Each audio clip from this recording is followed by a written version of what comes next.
strikers of the Kansas Jayhawks.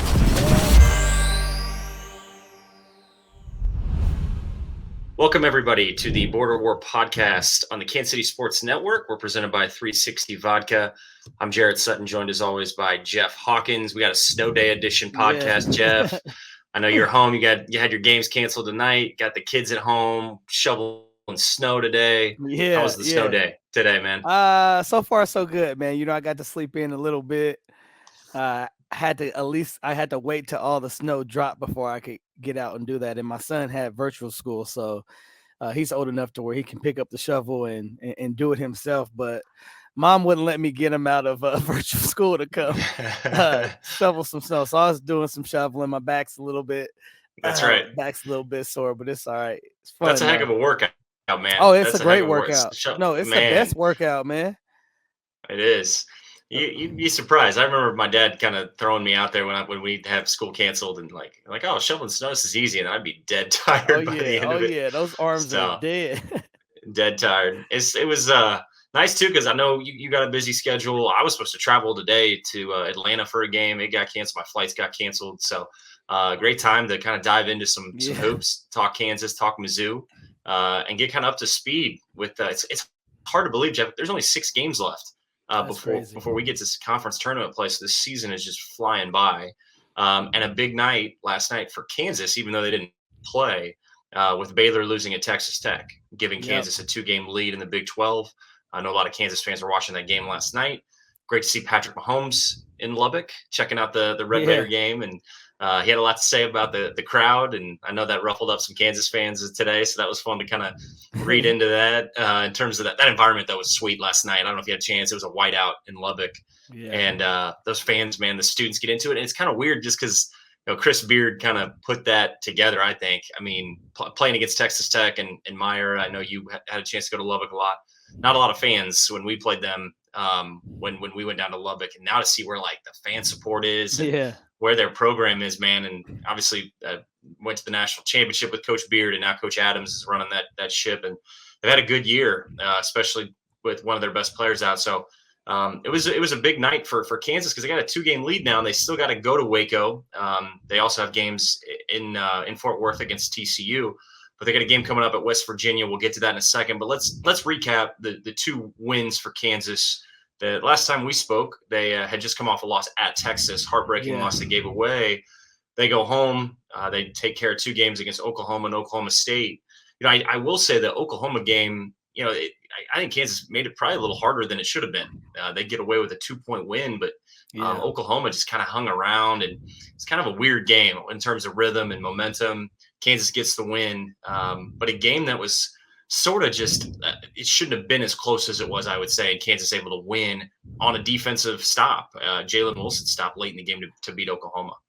Yeah, and like you said, that was a game that I don't think Kansas was hoping. They know anytime you get in the Big 12, whether home or away, anything can happen. But I don't think Kansas thought that that game would be that tight, and they would be trailing kind of in that game in a crucial moment. And you gotta Zach Clements, man, did a really great job as well, man, stepping up, hitting some shots. Obviously Jalen Wilson poured in 22 points that game and really stepped up doing what he does. But that was a game that the Jayhawks could have let slip away, but it was one of those games that when you still win, whether it's ugly, pretty, a win is a win. And I think the Jayhawks, they do what they normally would do. They would break down film, figure out what they gotta what avenues and what little things that they need to do to fix it, and then keep moving forward. And obviously you can tell kind of how they came out against the next game against Oklahoma State. Jeff, that Oklahoma game too, one of the points that in terms of closing games out and winning games in February and March, free throw shooting, right? So important. Kansas missed 9 free throws in the second half of that game. So I think that's a big piece of this game of letting teams hang around, and you can't afford to do that. And that's what they did against Texas. So it felt like, a game that they're against circling, and a game they win, but probably a game they still probably looked at. And when they're watching film and talking about those final minutes, you got to make free throws. That's a personal thing. And Kansas went 13 to 23 from the free throw line, and 9 of those misses were in the second half. And they really got to the line a lot in the second half. So I think that's part of the reason Oklahoma stays in the game. But let's talk about Jalen Wilson again. 22 points, 9 rebounds, 8 of 12 from the field, right? Like super efficient. My man, efficient. That's the word. That's the word. When he's good, Kansas is good. Like he just adds such a different dimension. Christian Brown was really good as well. I thought he was really good in terms of shooting the ball. He was 6 of 10, 2 of 2 from 3. That's another efficient night. So both those guys really carried the torch. I did want to ask you though about Zach Clements. He's a kid that comes from Sunrise Christian. Great size, can stretch it. He's a freshman. It's been probably a up and down freshman season, just not getting a lot of time, having an injury, and then to get some minutes. And I think there's a place for Zach this year to play some spot minutes off the bench, especially in an NCAA tournament game with his ability to shoot the ball. Man, that's interesting that you say that, because I just think any freshman coming in at KU, obviously this is a top-notch program.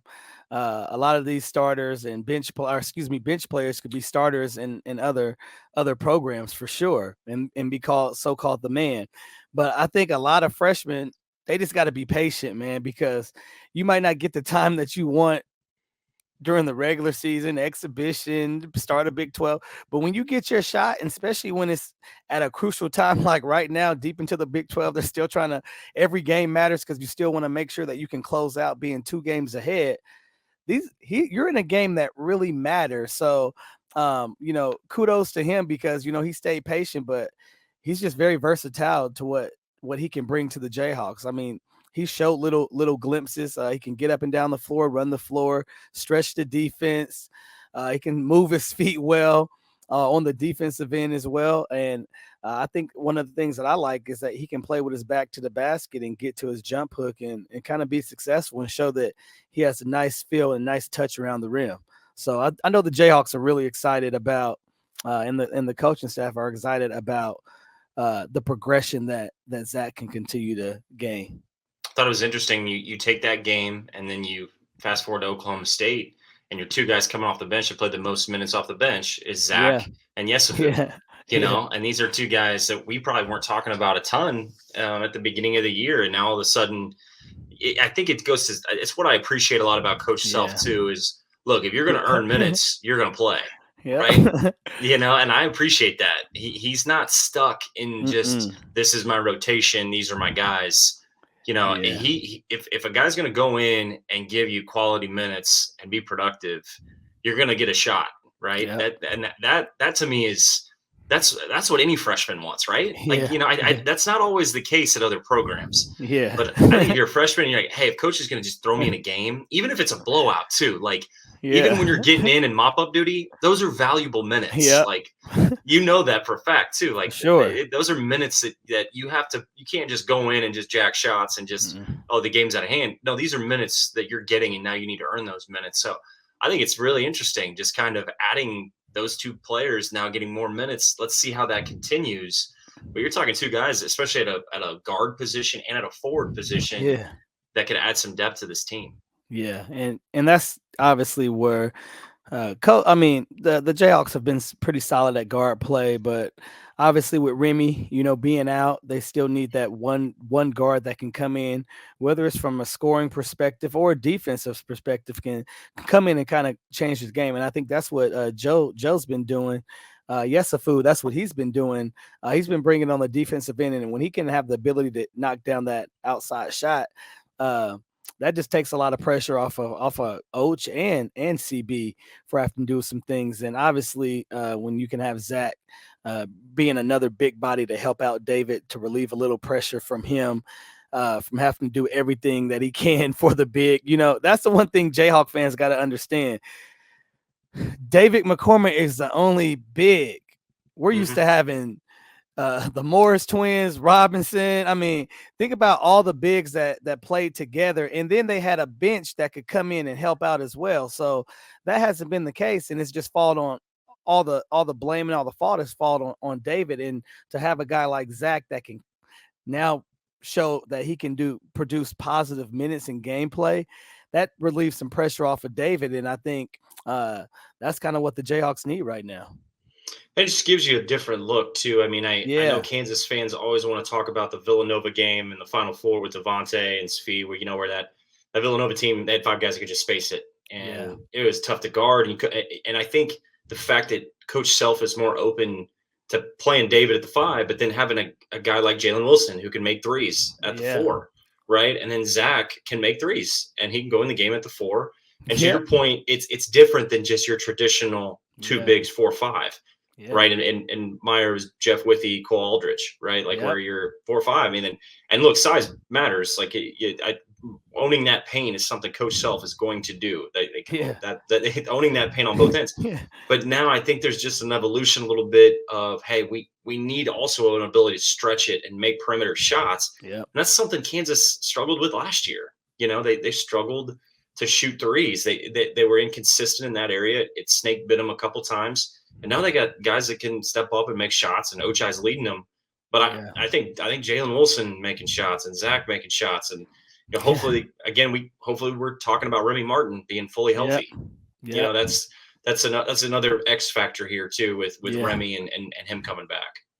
Yeah, it's going to be interesting to see kind of how the flow of everything goes when Remy does get back, because Joe's been playing really good for the Jayhawks right now. So it's going to be interesting to see how Coach manages those minutes between the guys that have been really stepping up and showing that they can help this team out. Jeff, I wanted to ask you just kind of your experience with 6 games to go. Kansas looks like the favorite to want to run away with another Big 12 championship. Obviously no game is promised. Kansas should be favored in every game. And as you know, every night in the Big 12, can't overlook anybody, can't give away a game.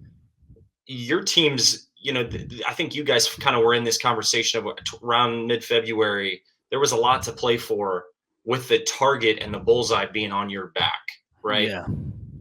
How do you, I guess, in terms of looking ahead, not looking too far ahead, right? One game at a time.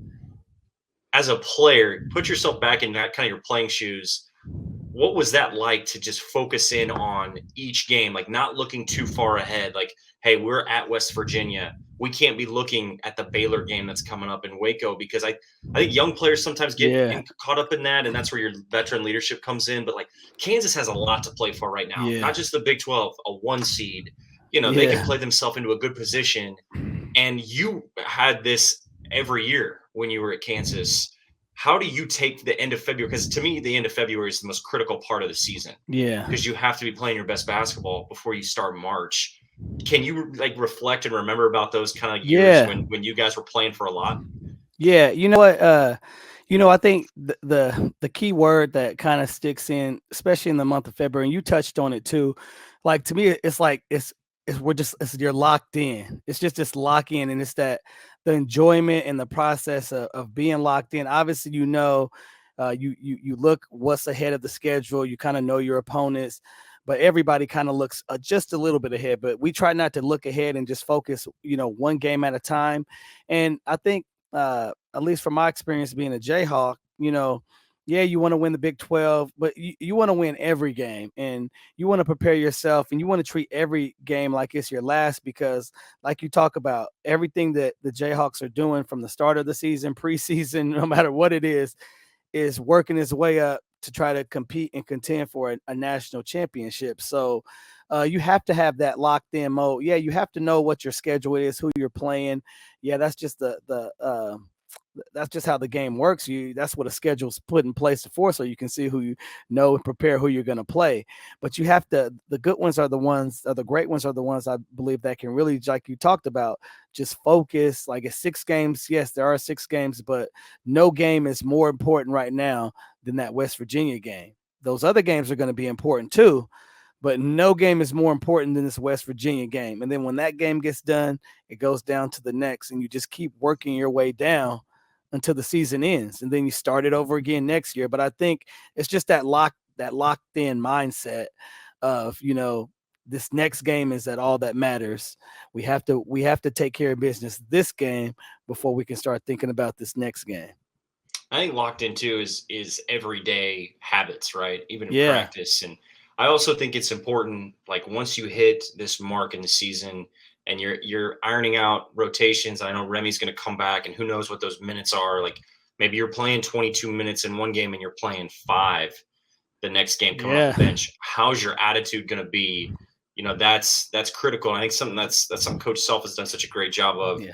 At Kansas is he doesn't put up with any of that stuff, right? Like Yeah. you're not bigger than the team, and everybody's hands on deck to try to win a game. And you better be locked in. I think that's another big part. Like, you can be locked in day of game, but you also got to be locked in the practice before, Yeah. the scout, the shoot around. Like you cannot afford to take anything for granted. I think around this time of the year, and not that you're taking anything for granted at the beginning of the year, but like they give a game away at Texas. Well, that's a tough Yeah. loss. You don't want to be doing that in the NCAA tournament. Obviously, your season's done. So there's these learning lessons that you can go through. But then there just comes, like to your point about being locked in, there just comes a point where, hey, we have to take what we've learned and we have to apply that, and we have to be locked in, and our attention to detail has to just be ramped up even higher. And these players, like you're right, and these players know Coach Self.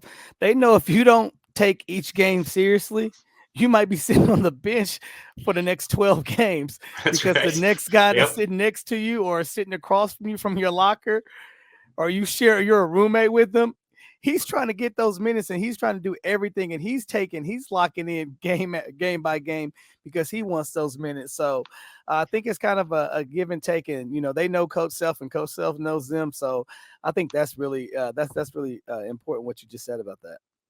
So Kansas goes to West Virginia on Saturday, then they turn around, they host K-State, and then go to Baylor. So big games ahead. They got a couple games with TCU, and then in the year at home against Texas. So some big games ahead, especially the rematch game too. Games, man. That's a tough 6 game. It is. I mean, and you can't overlook TCU. No, those are back to back too. Yeah, those are back to back.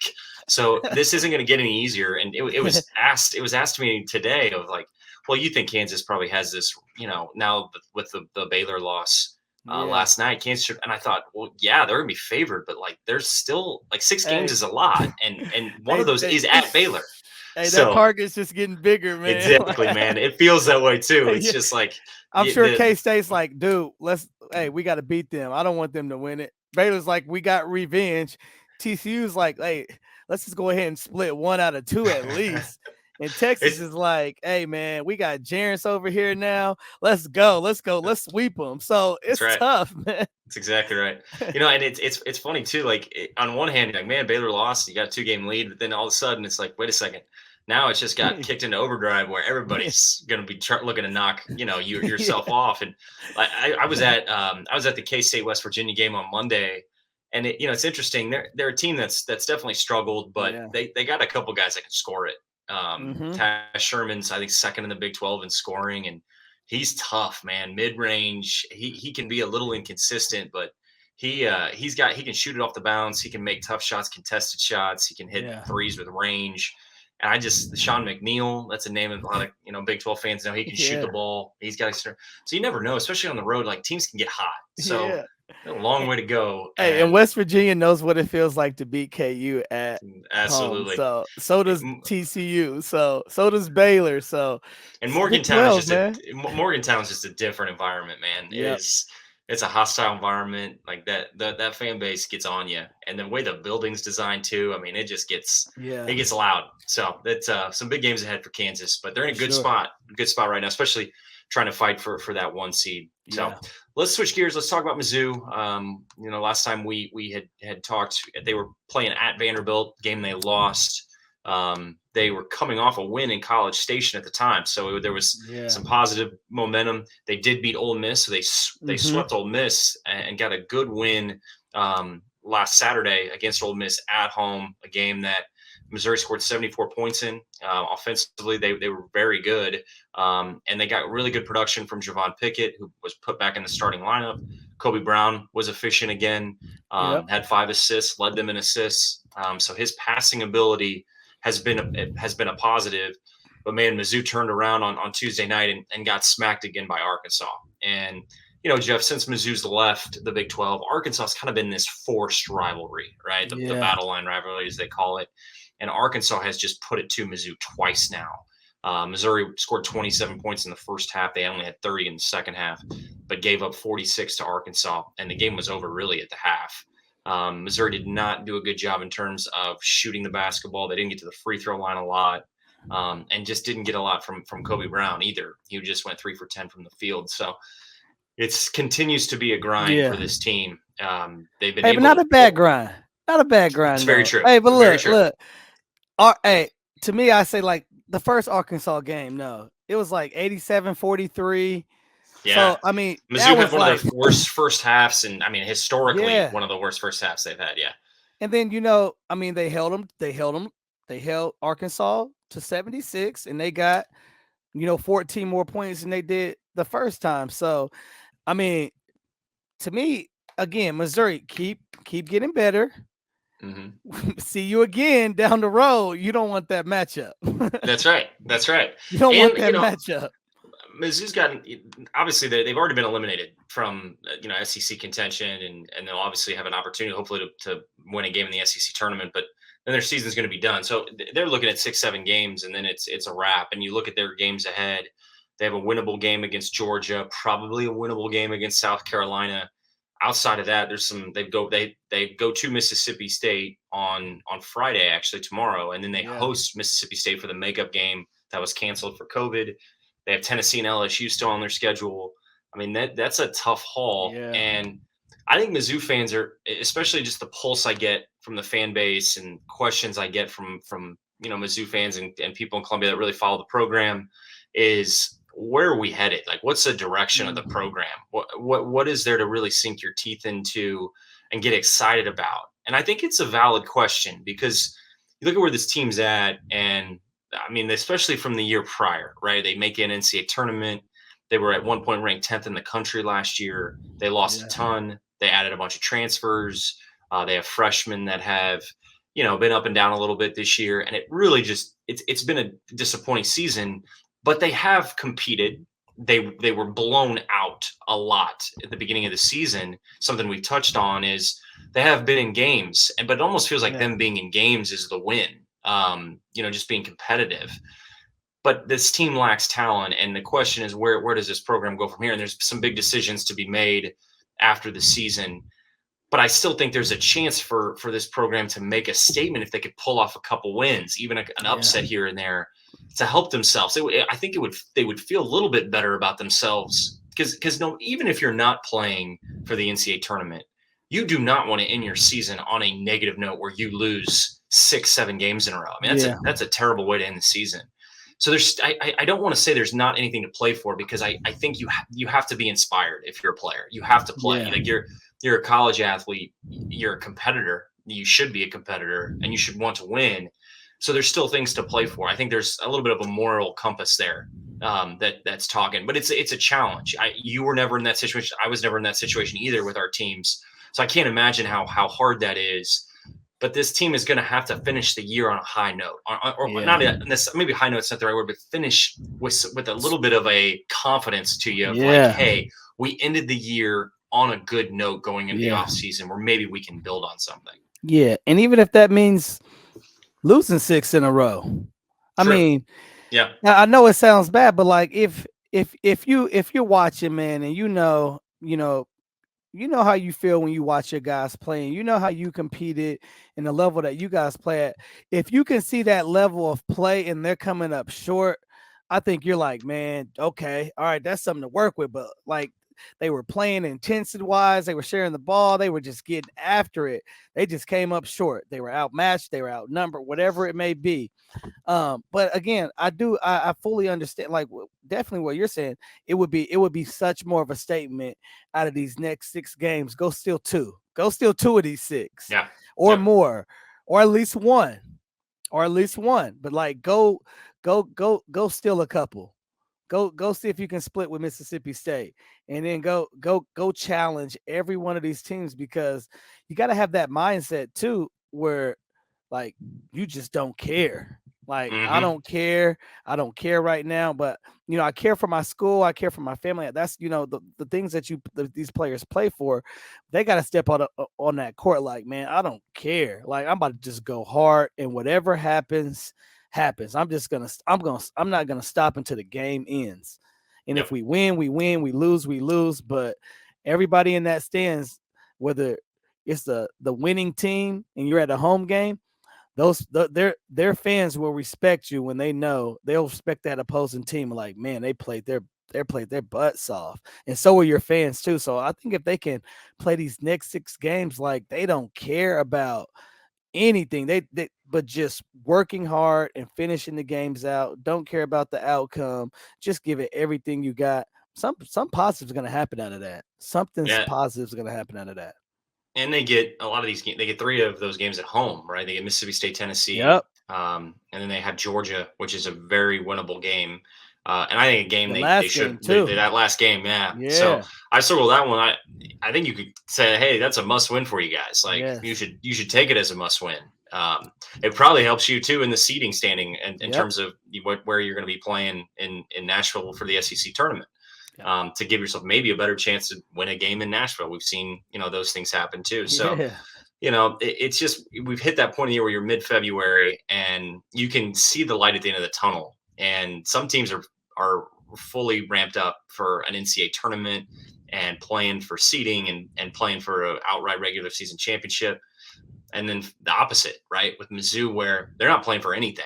And how do you get yourself up? And how do you compete? And it's almost like it's 2 different conversations. But at the end of the day, you're still a competitor, and you're still on scholarship, and you're still repping the school on the front of your chest, and you better bring it. And I think you learn a lot about yourself too. I think Konzo's going to learn a lot about guys.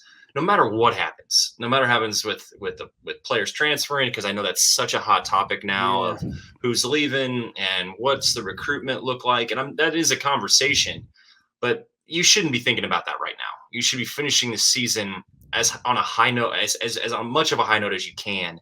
And hopefully some players can have some positives from it, right? Especially Javon Pickett's a senior. This is it for him. Why would you not give everything you got, right? Just play your butt off. It's going to be the last time you lace them up in the SEC. Give everything you have, and just see where the dust settles at the end of the year. My bad. I'm sorry. No. Go ahead. But that's for any player too. Say it's the guy that wants to get into the transfer portal. All right, you still got to play your butt off too. Otherwise, you're not going to get to where you probably want to get to that portal. So you still got to, like, everybody has a job to do. And this is where looking ahead matters. I think you need to be thinking about where you're at for the guys that can come back and play, and for the guys that want to play even past, professionally. This is your chance right now to look ahead. Where do you want to be at a year from now? These next 6 games are going to have they're going to be mixed into the pot of how that's going to formulate where you're going to be at a year from now, whether you believe it or not. So go all hard. You might have the best game of your life in that 6 games that might put you on a map or put the school on a map. You never know what can happen in those 6 games. But if you don't look at it that way, you look at it, it's like, oh man, we got 6 games, yada, yada, yada. Then don't expect anything big to happen. But if you look at it, if you look ahead and see where you want to be at, and you can put forth the work ethic in these last 6 games and just pour it all into that, something good is gonna happen when you give it your all. That's just how it works.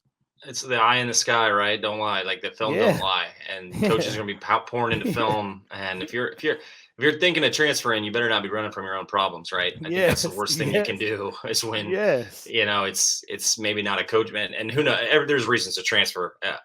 There's all sorts of reasons.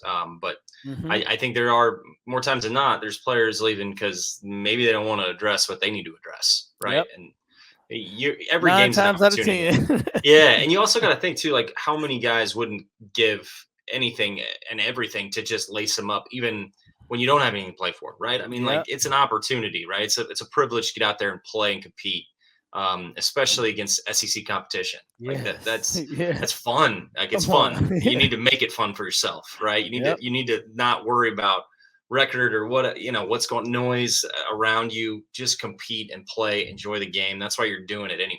Yeah. That's when players need to be selfish.